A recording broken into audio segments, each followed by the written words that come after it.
మిత్రులకు నమస్కారం. అఖిల భారత ప్రజాతంత్ర మహిళా సంఘం 14వ మహాసభలు జనవరి 25, 28 తేదీల్లో హైదరాబాద్లో జరగనున్నాయి. ఈ నేపథ్యంలో భూమి కోసం, భుక్తి కోసం, పేద ప్రజల విముక్తి కోసం, దేశ స్వాతంత్రం కోసం, మహిళా హక్కుల కోసం అవిరళ కృషి చేసిన మహిళా యోధుల గురించి ఇప్పుడు మనం చెప్పుకుందాం. ఈరోజు ఏ పేరు చెప్తే మన ఒంట్లో రక్తం వేడికి ఉరకలు వేస్తుందో, పోరాట చైతన్యంతో మనసు పరుగులు పెడుతుందో అటువంటి వ్యక్తి Telangana iron lady, Telangana bullet, Telangana Jhansi Lakshmibai. నా మాటే తుపాకీ తోట అన్న మహాయోధురాలు 16 సంవత్సరాలకే భుజాన బందూకు తగిలించుకుని తెలంగాణ సాయుధ పోరాటంలో ఆ యుద్ధంలో కథనం తొక్కిన మహాయోధ విప్లవ నారి మల్లు స్వరాజ్యం. వారి గురించి చెప్పుకుంది. మల్లు స్వరాజ్యం పుట్టింది భూస్వామి కుటుంబాలు. కానీ ఆమె 8 సంవత్సరాలు 10 సంవత్సరాల వయసులోనే వాళ్ళ అన్నగారు ప్రభావం ఉండి, మళ్ళీ భీమిరెడ్డి నరసింహారెడ్డి, అట్లాగే తల్లిగారు ప్రభావం కానండి, ఆ ప్రభావంతో చిన్నప్పటి నుంచే ఒక తిరుగుబాటు తత్వం, అట్లనే పేద ప్రజల పట్ల దోపిడీకి వ్యతిరేకంగా, వెట్టికి వ్యతిరేకంగా స్పందించే గుణం ఆమెలో ఉంది. 10 సంవత్సరాల వయసులోనే ఇంటికి ధాన్యం పండించిన ధాన్యం ఇంటికి తీసుకొస్తే ఇంట్లో కూలీలకి, పేదలకి పంచిపెట్టిన స్వరాజ్యం.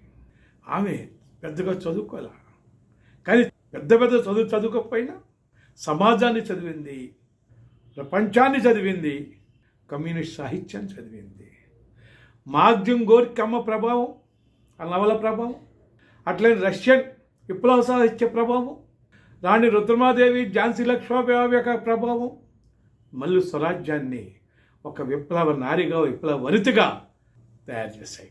ఆంధ్ర మహాసభ స్ఫూర్తితో 11 నుంచి 14 వయసు ఈ మధ్యలోనే కుల దోపిడీ పీడనకు వ్యతిరేకంగా, వెట్టికి వ్యతిరేకంగా ఆమె తన పోరాటాన్ని ప్రారంభించింది. 16 సంవత్సరాల వయసులో బందూకుని చేతబెట్టుకుని తెలంగాణ రైతాంగ సాయుధ పోరాటంలో ప్రత్యక్షంగా పాల్గొంది.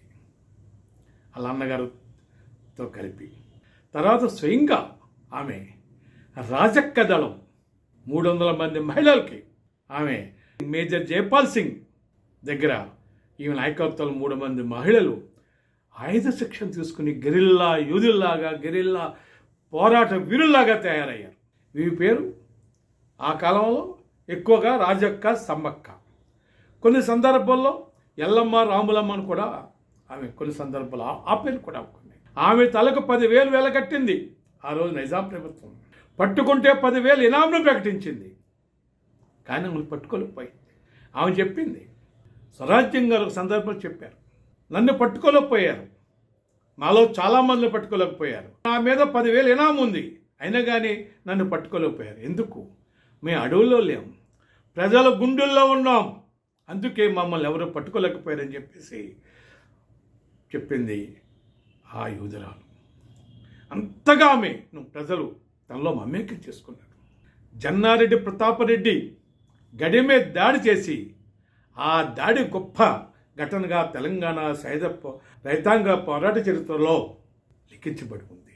గోదావరిలో ఈ ప్రాంతంలో ఖమ్మం, ఆదిలాబాద్, వరంగల్ ఈ ప్రాంతంలో అడవుల్లో కోయ జనాల మధ్య తిరుగుతూ వాళ్ళందరినీ సాయుధ పోరాటం వైపు తీసుకొచ్చి ఒక్కొక్కరిని ఒక గెరిల్లా యూదుల్లాగా తయారు చేసింది మల్లు స్వరాజ్యం.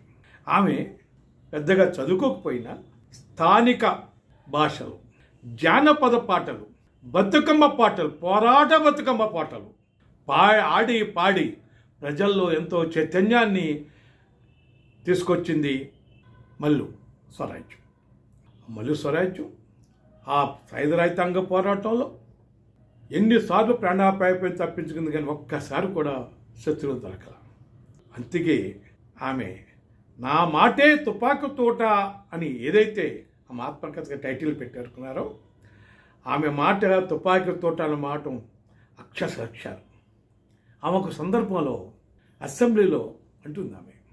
ఆ రోజు అడవుల్లో తెలంగాణ సాయుధ పోరాట కాలంలో నా తుపాకీ మాట్లాడింది, ఇవాళ సభలో నా గొంతు మాట్లాడుతుంది, అంతేగాని ఇంక ఏ విధంగా తేడా లేదు, అప్పుడు స్వరాజ్యం అంటే ఇప్పుడు స్వరాజ్యం ఒకటే అని చెప్పి నిరదించింది శాసనసభలో. ఆమె ఎమ్మెల్యేగా ఉన్నాడు 1978, 83 ఆ 2 టెన్యూర్లు. ఆమె ఎమ్మెల్యేలుగా పనిచేస్తాడు. కాలినడకలు వెళ్ళింది, బస్సుల్లో తిరిగింది, ఎక్కడ సమస్య ఉంటే అక్కడ ప్రత్యక్షమైంది, ఎక్కడ పీడిత ప్రజలు ఇబ్బంది పడుతున్నారో అక్కడ ఆమె ప్రత్యక్షమైంది. ఏ చైతన్యంతో తెలంగాణ రైతాంగ సాయుధ పోరాటంలో బంధుకు పెట్టి పోరాడిందో అదే చైతన్యం, అదే స్ఫూర్తితో ఈ ఎమ్మెల్యేగా కావచ్చు, లేకుంటే ఒక ప్రజా కార్యకర్త, ప్రజా ఉద్యమ కార్యకర్తగా, సిపిఎం కార్యకర్తగా కూడా ఆమె అదే చైతన్యంతో, అదే నిబద్ధతతో, అదే పోరాట స్ఫూర్తితో పనిచేసింది మల్లు స్వరాజ్యం.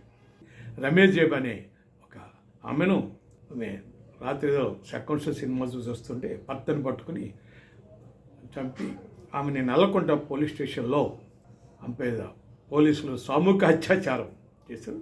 దాని మీద హైదరాబాద్ అంతా అలాగే రాష్ట్రంలో చాలా పోరాటాలు, ఉద్యమాలు, తీవ్రమైన పోరాటాలు జరిగినాయి.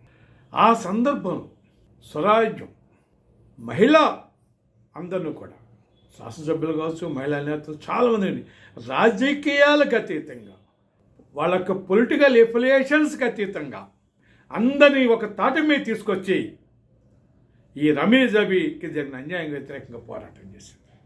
ఒక సందర్భంలో చెన్నారెడ్డి ఒక మాట అంటాడు ఆమెతోటి, ఏదో మాట్లాడుతుంటే, ఏం స్వరాజ్యం ఎప్పుడు నువ్వు మరుగుదొడ్లు మాట్లాడతావు అని కొంచెం ఆయన చులకనగా మాట్లాడితే మరుగుదొడ్డి సమస్య మీద ఆమె ఇచ్చిన సమాధానం, అవును, మరుగుదొడ్లు ఎంత కీలకమైన సమస్య మీకు అర్థం కావట్లా.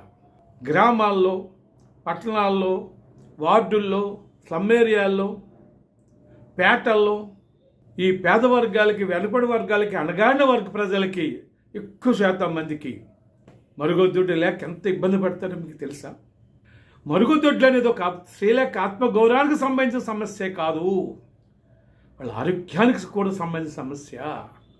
ప్రకృతి అవసరాలని వాళ్ళు బహిరంగంగా వెళ్ళే అవకాశం లేక బలవంతంగా అదుపు చేసుకోవటం వల్ల మూత్రాయ సమస్యలు, కిడ్నీ సమస్యలు, మలబద్ధకాలు, జీర్ణాశయ సమస్యలు, గర్భాశయ సమస్యలు, జననాంగ సమస్యలు, ఎన్నో సమస్యలతో తీవ్రమైన అనారోగ్యాలతో బాధపడే పరిస్థితి వచ్చింది, వాళ్ళు అనుభవిస్తున్నారు.